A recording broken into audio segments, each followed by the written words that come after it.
You know, we come here and come out, I can't think of the name of the club that was around the corner, but we used to go upstairs and go to the bar step, but you could come here and everything was just packed. 500-600 people coming out of the bar, all the different bars and stuff, and we'd go in and we'd eat. And me being lucky, I knew the owner, Zicky. I knew him, you know, pretty good. He took care of me.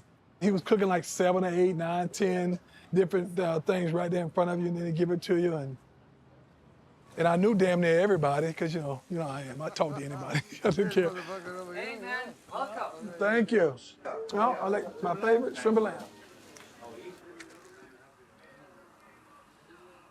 Man, this is the best.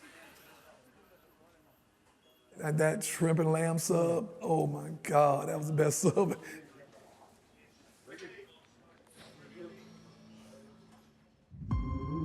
Úr bandarískum háskólum útskrifast 40-50.000 körfuboltamenn á hverju ári. My first love wasn't a girl or anything like that. My first love was basketball. Playing basketball, being on that floor, we are entertainers. Frakkar og Búsker eru alltaf bara alla leið og gerir það! Kemur Damon og sjáu þið skriðið á þessu manni! You gonna be a drug dealer or you gonna be an athlete? I chose that athlete route.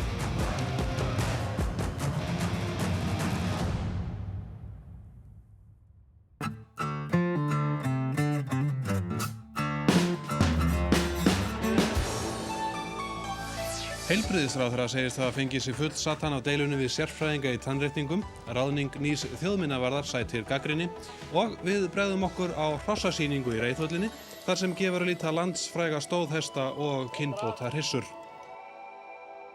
Ísland að breytast úr 210-20.000 manna bændasamfélagi þar sem fólk var bara í sínum bás. Þú gerðir það sem pabbiðinn gerðir, þú gerðir það sem móðiðinn gerðir.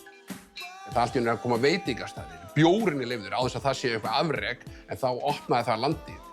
Iceland is the last country outside the Islamic world to serve real beer. It makes for a very interesting story for us. Plus, of course, the summit put Iceland on the map, and we spent a lot of time here and did extensive coverage, and so Americans know a great deal about Iceland.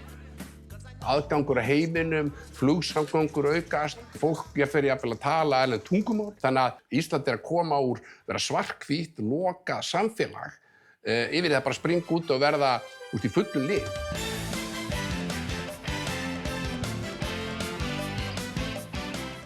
Það alveg rétt að kalla þetta æði, því að þá voru bara 2 lönd fyrir utan Bandaríkin komin með samning við NBA, Brasilía og Frakkland. Og það fór ekkert fram hjá okkur að það var bara allt vitlaust. Nú verður úrslitaleikur Houston Rockets og New York Knicks frá því í nótt endursýndur. Heimir Karlsson og Einar Bollason lýsa.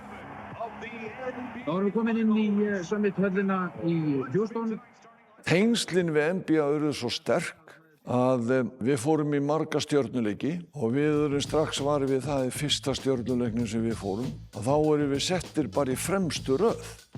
Ég fór með þeim á 2-3 stjörnuleiki og þeir voru bornir á höndum. Þeir gátu tekið viðtal við hvern sem höfðu fín sæti til að horfa á og fína lýsingar.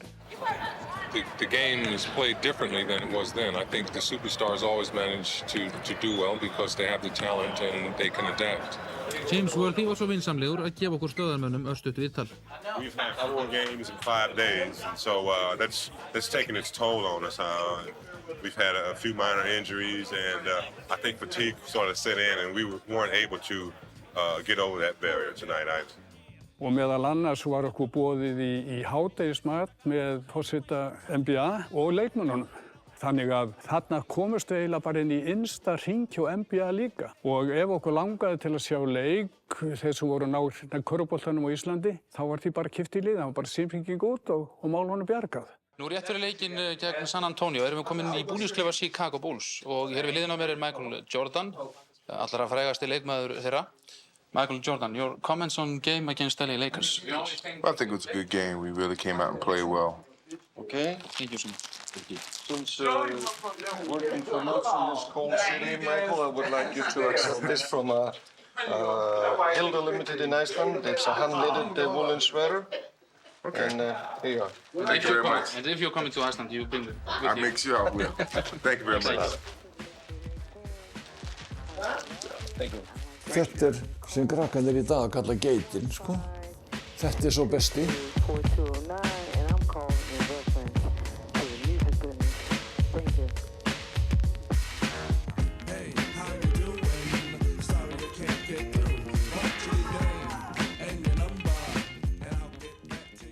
Upp úr 1990 þá kemur svona næsta sena af svona litríkum og skemmtunum leikmönnum sem að gerðu mikið saman. Það eru týpur eins og Rondi Robinson, Frank Booker, John Rhodes og svo var Terry Acox þarna með, mikill troðslumaður. Leiklegi, en þá skemmti þessi piltur Terrence Acox heitir hann og leikur með Skagamönnum í 5. deild körfubolta. Og hann kann ýmislegt fyrir sér eins og hér má sjá. Þeir bjuggu til lið, skýrðu það Nike-liðið og þeir ákvaða að fara landið, spiluðu leiki við heimalið á nokkrum stöðum og voru svo með uppákomur í hálfleik, voru með troðslukeppnir og troðslusýningar og 3 stiga skotkeppnir og líka á þessum tíma eru þeir að leika í auglýsingum manni fyrir Pizza 67 og... Pizza 67. Terry Acox kemur okkur með til Vestló. Við rúluðum yfir bíl sem hann hoppaði yfir og þetta finnst mér kannski áhrif af þessum könum að þeir koma með eitthvað sem við héldum að væri bara, eða vissum ekki að væri hægt að gera. Það gera þeir og sýna okkur sinn styrk með því.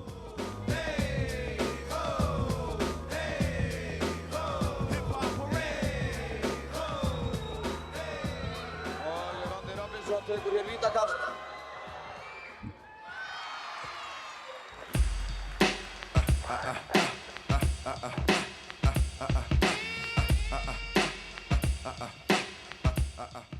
I had 5 brothers, 3 sisters. We was close-knit. We stayed in west side of Chicago. It was a lot of kids, but it was fun. You know, you always had someone to play with.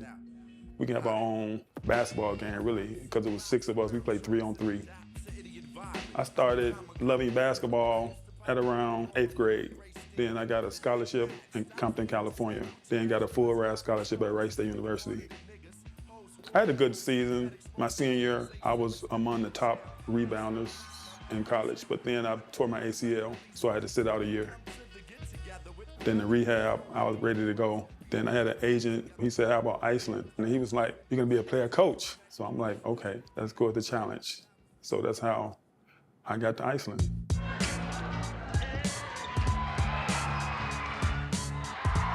Og hann kemur ekki boltanum á hann í Rondi Robinson tekur frákastið. Rondi Robinson kemur til Íslands haustið 1990. Hann ráðinn sem spilandi þjálfari. Þetta var bara introvert. Hann átti svo erfitt með að tjá sig. Hann var bara feiminn. Það ekki gott hjá þjálfari. Tæknilega séð í körfubolta, þá var hann ekki með miklu hæfileika heldur. En allt hérna uppi bara, hvað hann langaði að vinna leiki og hvað hann langaði að gera vel, það sást bara strax. Hvað það skipti hann miklu máli, sem ekkert mjög algengt með atvinnumenn. Þannig að við gáum honum séns og sjáum aldrei eftir því. Virik og Robinson. Playing coach, it was like I was struggling. We had a meeting, they was like, you're not what we expected as an American player. We don't know if the coaching is taken away from your plan. Then we decided to relieve me, and that's when Fricky, he started coaching, and I started playing. Spilaði svo 6 tímabil með Njarðvík og vann til auðvitað margra titla, bæði liðstitla sem og allskyns einstaklingstitla líka. Hann bara hljóp í gegnum múrveiki bara til þess að vinna. Þetta bara svona leikmaður sem svona í uppskriftinni af meistaraliði. Robinson á fullri ferð og hann treður. Þetta glæsilegum hátti. 37-25, þvílík tilþrif. I walked into a good team. They had a good foundation. They just needed me to play tough, get the rebounds, and do what I had to do to stop the other American players from scoring. I remember this game because this was my first year. My first year was still shaky because they weren't sure if I was the guy for them. So as the year went on, I had to start putting up these numbers, and they believed that I was the guy. I'm still amazed, scoring 36.35 rebounds in a single game. I almost, if I didn't read it, I wouldn't believe it myself. I worked out every day, you know, before practice. But you know, it's a lot of downtime. Being in Iceland the first couple months caused me to stay in the weight room because I was being pushed around a lot my first couple games there. Hann æfði alveg ofboðslega vel og kannski fyrst og fremst bara karakterinn. Hann var ekki að hugsa sína eigin tölfræði. Hann var með mikinn karakter og mikinn pakka þó hann hafi kannski ekki endilega verið svo besti að dribbla en hann bætti það bara upp á svo mörgum öðrum stöðum. Rondé Robinson skoraði 25 stig fyrir Njarðvíkinga og Teitur Alison 22. Við bjöggum hlið við hlið í fjölbýlishúsi, þannig að við verðum mjög góðir vinir. And I was like family. It wasn't, they made me feel comfortable. It wasn't black or white. It was like, you bleed green like we bleed green. Hann kom okkur mjög óvart, man ég á lokahófi þegar við verðum Íslandsmeistarar. Hann biður orðið og það svona menn líta hver og annan hvað ætlar Rondé að fara að halda ykkur að ræðu.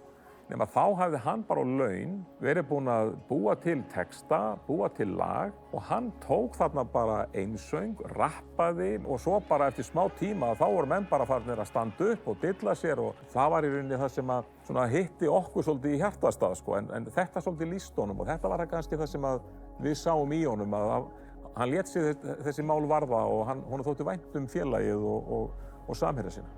This was the first year, and you see the sign that says, I'm from UMFN, Rondé, stay with us. Because after the first year, they didn't think I was coming back, but I'm like, I'm back as long as they have me, I'll be back. Í sögunni hjá Njarðvík þá rankar Rondé mjög ofarlega, ef ekki hreinlega bara efstur af þeim erlendu leikmönnum sem hafa komið hingað. Life outside of basketball, like, it was tough because after like practice and stuff, I go back to my apartment and I'm just there alone. It was a little kid, Schoolie. He came, he knocked on my door. He introduced himself and it's like he's been my little brother since. He kind of helped me get through everything. Ég greidist með krabbamein þegar ég 15-16 ára og ég svo sem vissi að þetta var að koma að ég myndi missa hárið. Og hann sá strax á mér sko hvað mér brá. Fór bara strax inn og bað hann náði í klippunar og sagði svo þegar ég er búinn að raka þig þá bara raka þú mig. Shaved my head with them. We both shaved our head and I've been bald since, pretty much. Fyrir svona unga manna og fyrir þessa stjörnu að gera þetta fyrir mig, skilur, þetta var þessi stórt. Það þekki börnin mín, skilur, ég var pabbi og svona þegar hann býr við hliðina á mér og með mér hann, skilur. Og Rondé var líka svona karakter, við vorum með sameiginlegt þvotthús. Þegar konan mín var búin að sitja í þvottavél og kom kannski heim úr vinnunni, þá var Rondé búin að taka þvottavélina og brjóta þvottin okkar saman. Þetta var svona öðlingur, skilur. Þannig að fyrir utan völlin urðum við svona mjög góði vinir, hægt og rólega, af því að hann var opaslega lokaður þegar hann kom fyrst. En síðan bara var hann partur af bara fjölskyldunni henni í Njarðvík og gerði það verkum að við vorum bara ofsalega sigursælir þessi ár. Njarðvíkingar urðu í gær bikarmeistarar í meistaraflokki karla í 5. sinn á síðustlunum 6 árum. Hér sjáum við mann leiksins, Rondé Robinson sem var með 28 stig og hirti fjöldan allan af fráköstum.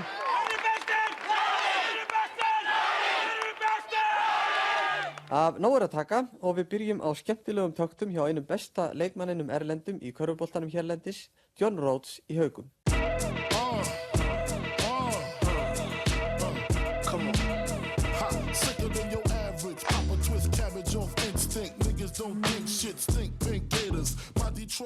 Uppáhalds leikmaður minn var John Rhodes. Mér finnst hann einn af þeim betri sem hafi komið hérna til landsins. Alveg magnaður. Situr mikið í hausnum á mér. Var kannski ekkert endilega besti sóknarmaðurinn sem slíkur, hann var ekki kannski með besta skotið en hann var bara með svo margt annað í sínu leik, frábær sendingamaður og var bara oft á tíðum bara skemmtikraftur á vellinum og það var óbáslega gaman að horfa á hann spila. Big man doesn't always get the ball, so you have to go get it. That's one thing my mom told me. I came home crying one day. She told me, boy, quit crying, get out of the house and you go get the ball. So that's how I became a pretty good rebounder. John was my toughest American because he was tall, long. He knew the rules. I remember back to the first game, I threw a shot and it rolls around the rim. He knocks it off. I don't know you can do that. I'm like, no, I'm hollering at the ref. Let's go, Tenny, run down the court, let's go, Tenny. He's like, no. I hated playing against him because he was just so long and, you look at the stats. I always had my toughest games against him. Annað sem hægt að kalla sérgrein Rhodes eru stoðsendingar. Hann horfir til vinstri og sendir boltann til hægri og hefur þannig fært Haugum ófá stig. One of my favorite players ever was, Magic Johnson, and I always try to emulate my game after him. I know I'm not as great as he is. I'm just a good player, but anything that you can take from a great player and implement it into your game, it can only help you. Það bar allir mikla virðingu fyrir John Rhodes. Man fann það alveg hjá hinnum útlendingunum. Mér fannst hann vera svona eins og hann væri dálítið föðurinn, sko. Hann væri kannski aðeins klárari heldur en hinnir eða aðeins eldri. Svo fer hann og þjálfar og hefur verið í stórum störfum í bandarískum körfubolta og mér finnst gaman þegar ég horfa á viðtal við hann að þar nefnir hann Ísland. Þar segir hann, ég fekk að þjálfa á Íslandi sem sýndi mér hvað ég get gert sem þjálfari og hvernig ég get nýtt á þekkingu til að miðla til annarra. Þannig að hann er einn af þeim mönnum sem hingað hefur komið og stækkað við verið sín á Íslandi.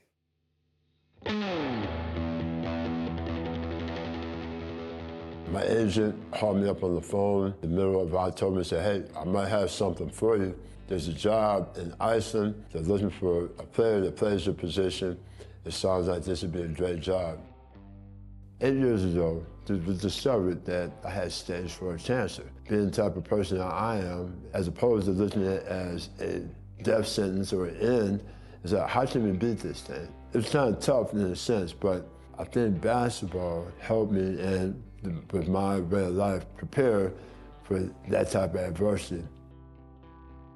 He was this big guru playing for Hoyker. So before we played them, Coach Fricky, he was like, John Rose, he's been saying this negative stuff about you. You're not that good, you this and that and the other. So before game time, Fricky giving me the speech and I'm just so angry. I just want to go fight somebody now because I'm like, why is he talking about me?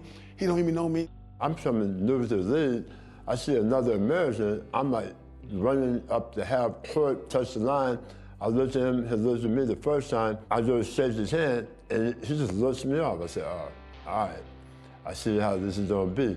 So then from that point, it was on. It was like 2 heavyweight fighters doing pound for pound, shot for shot, on the mat, in the gym.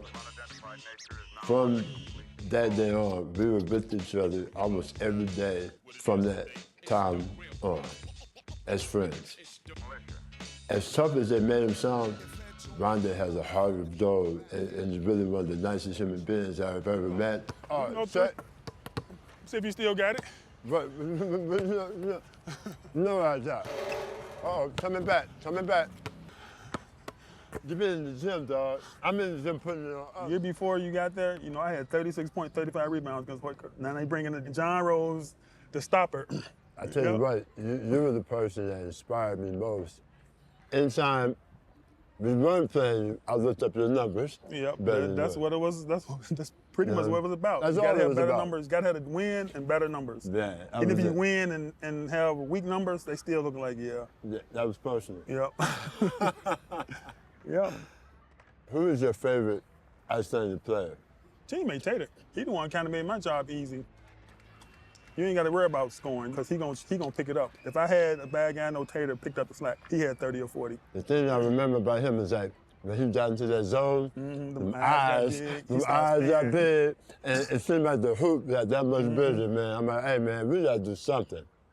The Euro step, this guy invented it, the Euro step.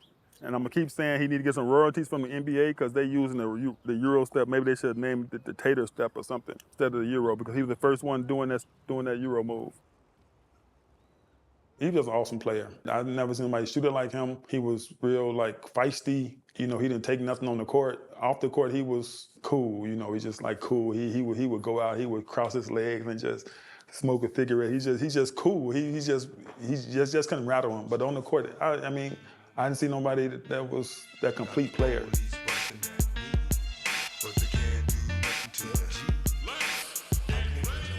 Þeir urðu á þessum árum stórstjörnur og voru farnar að fara út á lífið og þurfti ekki að bíða í röðum og skemmtistöðum í Reykjavík. En að vera með Booker og Rondé og það sem fræg saga einhvern tímann þegar ég sátt í bíl fyrir utan einhvern skemmtistað í Reykjavík.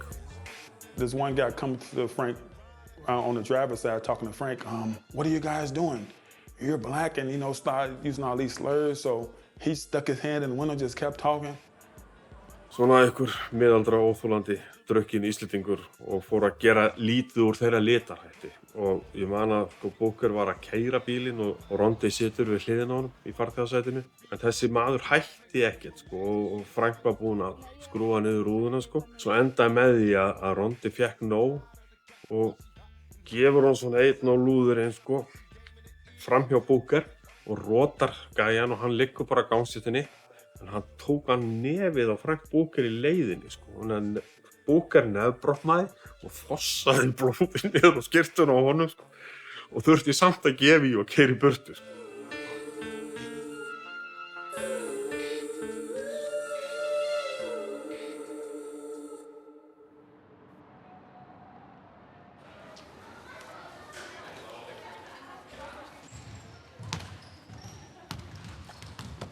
Where's Frank? Frank, I don't know. Locker room, I think. Where's my daughter? Heather. Agnete. Where have you been? This is my daughter. I've been looking for you. She's married to my son. I couldn't ask for a better person than my son choosing her first. Let me get Frank real quick. Stop it. Stop it. Yeah, but he can.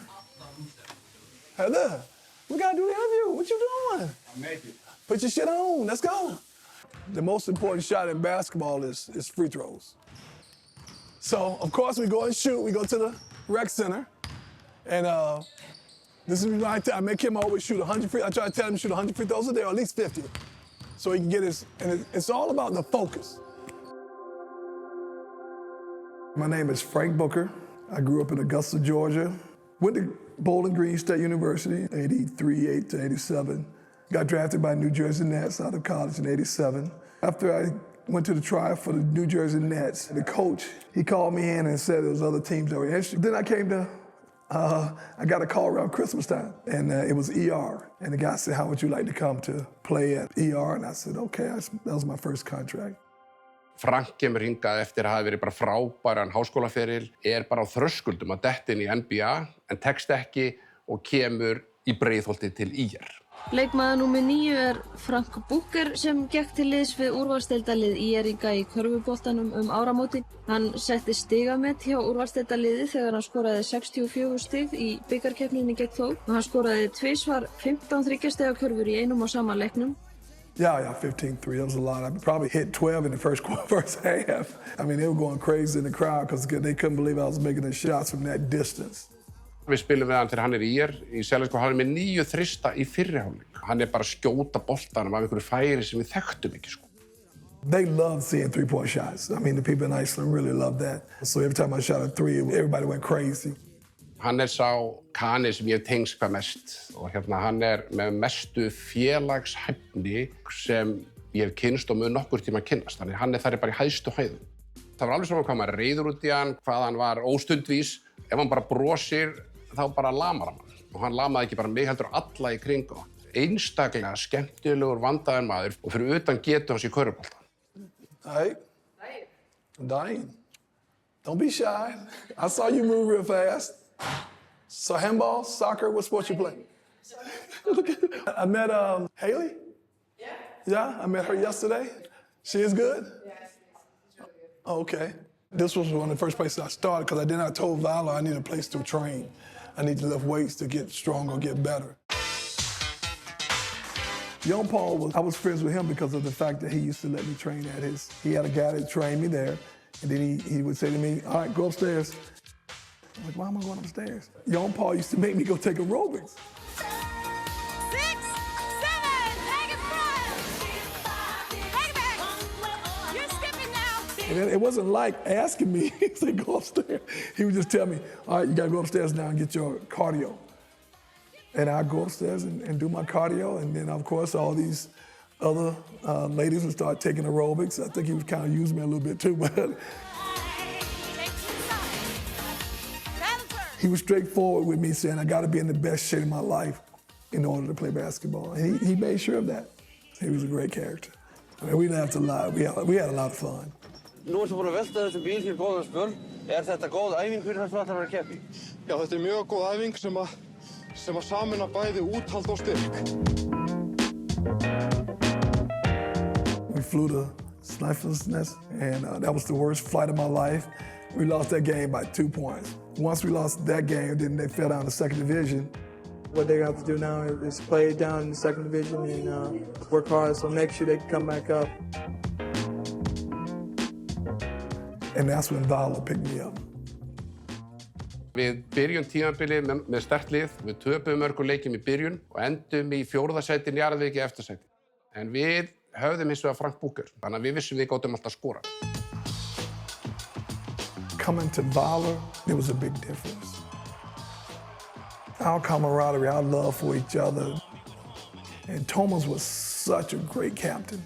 We believed in what he said to us. Whatever he said do, we did. Og þá Tómas Holton fyrir Val og hann skorar. Maggie was the best big man I ever played with. Maggie was incredible with the skill set that he had. I mean, the up and unders, he gave Rondé hell at Nordvik. Nobody could really guard Maggie. You know, Maggie was down low doing this, and nobody, I mean, the speed, now he ran the 40 in about 4 days, but still, he could, you know, he did get up and down the floor. Maggi hann rosalega góður. Hann var kosin besti leikmaður í Íslandi í fyrra, þannig að hann er örugglega besti framherjinn í deildinni. Frank Booker hafði náttúrulega alveg ofboðslega mikið reyns. Hann gat staðið langt fyrir utan þriggja-stelínu og varnarmönnum kannski datt ekki til hugar að hann væri að fara að skjóta, en þá var hann að fara upp í skot og hann gat skotið bara eðlilegu skoti nánast frá miðju. Hann sá maður í mínum huga sem hefur haft hvað mest áhrif á íslenskan körfubolta. Það sem gerist í kjölfarið að við allt í einu föttum hérna á Íslandi að það eru fleiri stig fyrir að taka þriggja-stiga skot heldur en tveggja-stiga skot. Frank Booker ofurhetja í íslensku körfubolta. Frank Booker, þriggja-stiga skot og það ofan í! Og Frank Booker svarar með laglegri körfu og þá Frank Booker, og hvert ætlar hann? Jó, hann fyrir bara hring. Þvílíkt og annað eins.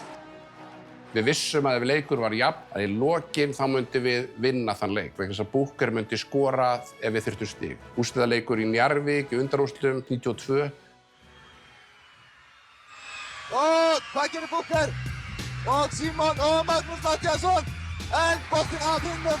Og Njarðvíkingar með skot af leikafærin upp í loftið og við fáum framlengingu. Og enn sjáum við Frank Booker. Í framlengingu skora hann öll stig Vals. Þannig að við þurftum ekki að hafa áhyggjur af því. Og þá hann komin alla leið. Og skorar! Nú að halda boltanum fyrir Valsmenn. En hann fer bara alla leið. Og skorar Valsmenn þá með þriggja-stiga fórskot og 50 sekúndur eftir. Og ef hann hittir úr í svíðara, þá fara Valsmenn gegn Keflvíkingum í úrslitaleik Íslandsmótsins í körfubolta.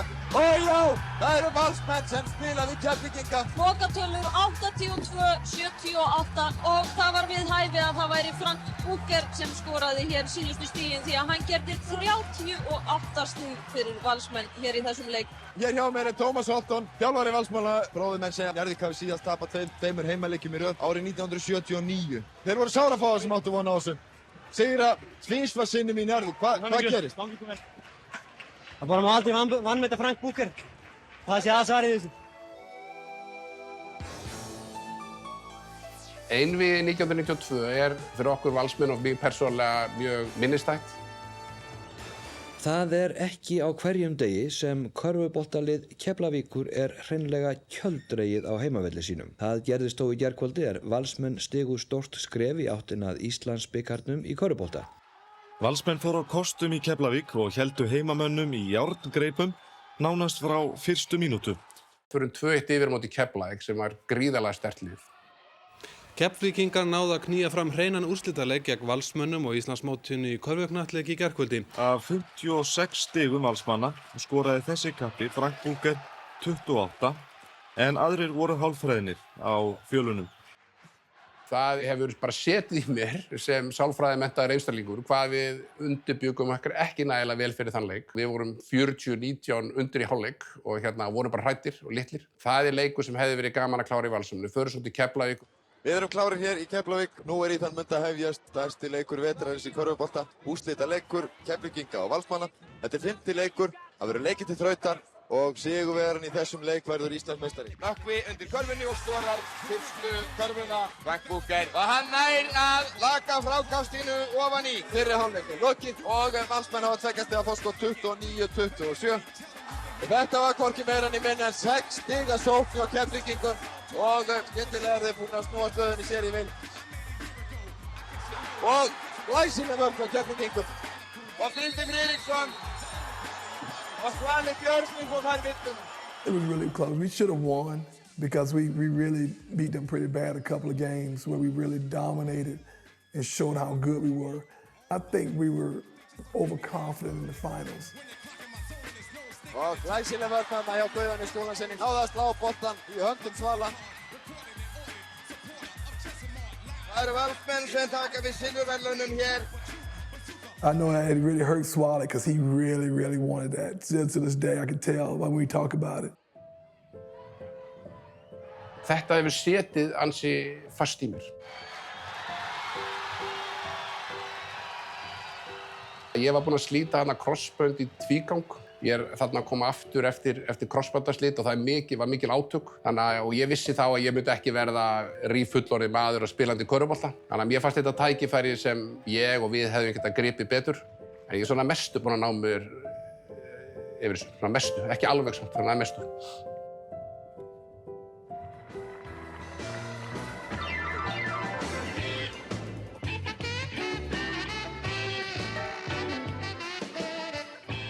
Terry Acox, that's Chris's father. He was a dunker. He really couldn't shoot. He thought he could. I don't know who told him that, but he really could. But he could jump. He was really a high flyer. Oh no, he tried. He'll tell you different though. He'll tell you different. You got to box him out way down there because he'll get around you because he was quick too. And he was long. He was so long, so he could get the basket and he'll dunk if it came off the rim. About 6'7". Oh, he tall. Yeah, but it was long. It was long. See how he tied already. Woo! He tied already. Oh, that was a double dribble, yes! Wow, that's nice. Oh, that's so nice. That was luck. That's so nice. Frank hringir í mig og hann sagði við þurfum að fara í bíltúr. Og við fórum í langan bíltúr og hann fer að segja mér frá stúlku sem ólétt eftir hann. Og við fórum saman inn að ræða hvað það þýðir að verða verðandi faðir. Sem við höfum engan skilning á. Og við komumst að þeirri niðurstöðu að fólk þyrfti að sýna ábyrgð og vera til staðar fyrir barnið. I would go to school here, and then in the summer I would go see him for the summertime, and I would be there pretty much the whole summer. I mean, I flew back and forth a lot when I was younger. When did I come first? I want to say 5 or 6. 5 or 6, right? Yeah, so I mean...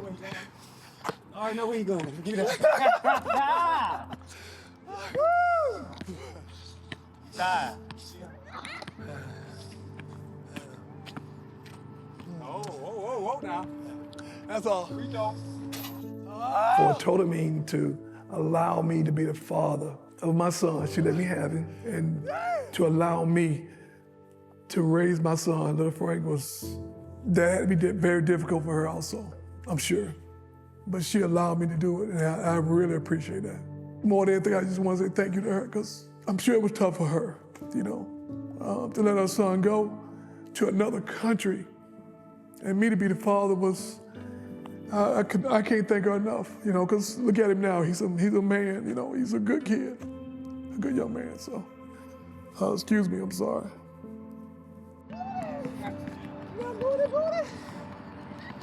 mean, he's the reason why I play basketball. He actually taught me the game, and when I actually fell in love with it when I was younger, I'm pretty much the younger version of him when it comes to positivity and just, trying to think of the bright side and not be negative. And yeah, it's something I learned from him.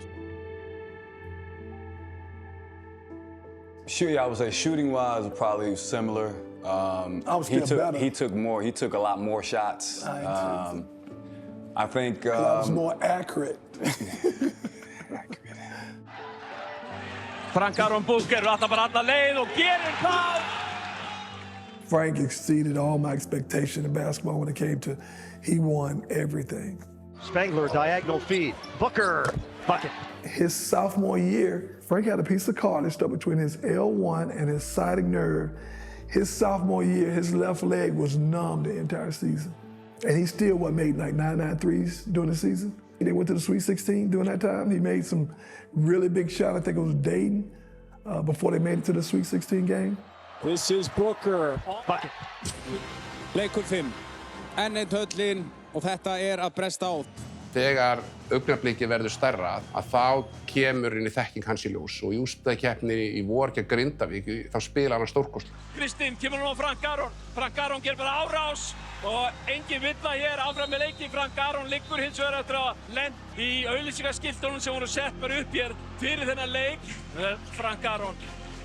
Frank Aron hér gegn Mortensen og frábælega gert aftur. Lendir hann hins vegar á auglýsingaskiltunum hér. Sendingin á Hjálmar hér, kemur hann á Frank Aron. Mortensen kemur nálægt honum og ofur nálægt honum og hann skilur hann eftir hér Frank Aron Booker. Frank Aron Hann fer í þrist hátt og snjátt og niður og Grindvíkingar taka hér leikhlé því að Valsmenn eru komnir 13 stigum yfir.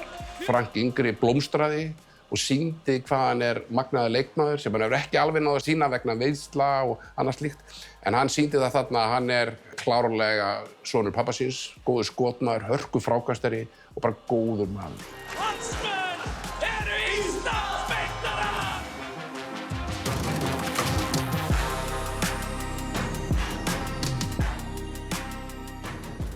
The one thing I will say about my dad that, I can say, especially in the black community back in the States, is having a father that's present and always there, even though he had to work really long hours, and he always found a way to make sure, he was there. Even if he was up till 2, 3, 4 in the morning working, he would always get up with us and go shoot and do this and that and make sure we had whatever we needed, shoes, tights, pants, whatever we needed. I'll always appreciate that the most, that, his presence in my life. And even when I was here in Iceland, he would always call me, "How you doing? You need anything?" So, yeah.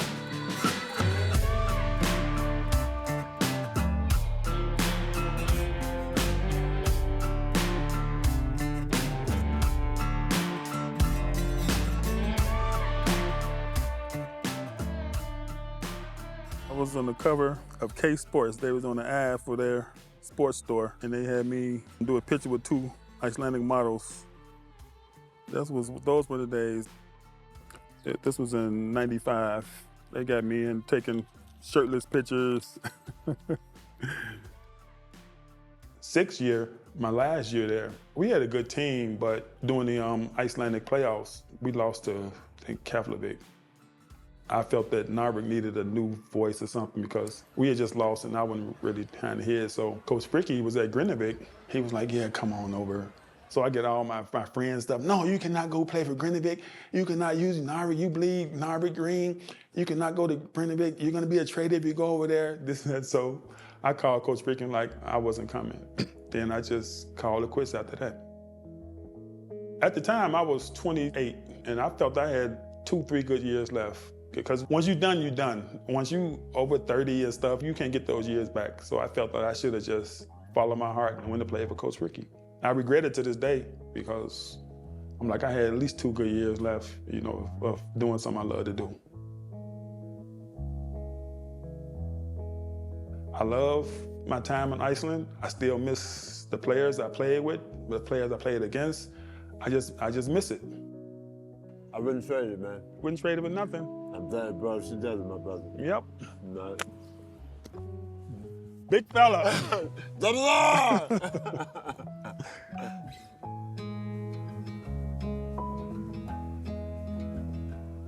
As time go by, you look back on your career and you're like, I was a pretty good player.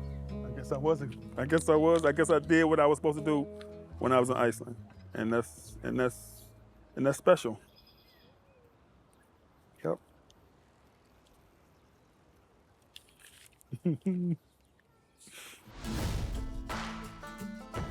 Sem Woods ætlar að gera þetta upp á eigin spýtur eins og hann núna og gerir það. Það var alltaf ljóst að hann ætlaði sér alla leið. Ég ætla að spá því að eftir 5-10 ár þá verða laun í kvennakörfu búin að hækka svona tífalt heldur frá því sem er núna. Á Benny Peppas og Benny Peppas skorar. One practice, the net was dropped between the courts. After that practice was finished, the net comes up and the men have the whole court. For her to be influenced by Iceland and the way you guys live life, treat people, treat women, I couldn't ask for a greater blessing for my daughter.